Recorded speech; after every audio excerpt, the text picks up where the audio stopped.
जावेरी करले तो कितना मजा लागत रे कितना मजा लागत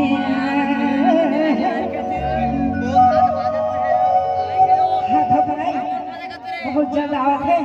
और एक ठो गाना तो ले वो गाना के हम गाए जाते ई हरे छतिया रे सोना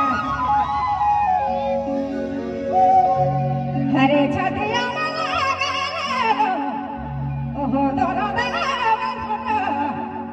अरे दोरो फोटो चिन्हा चुनी मिले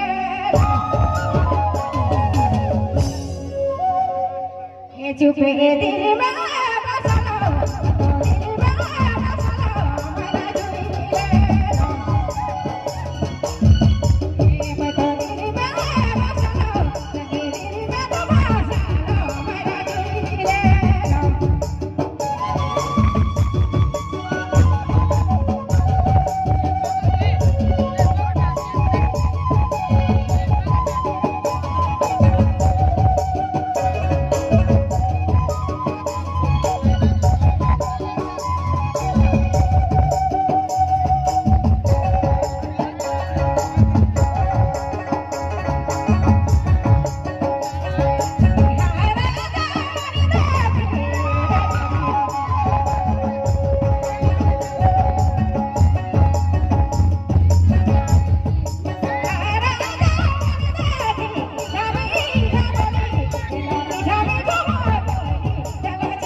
बहुत बहुत धन्यवाद जसोदेव जी के लिए।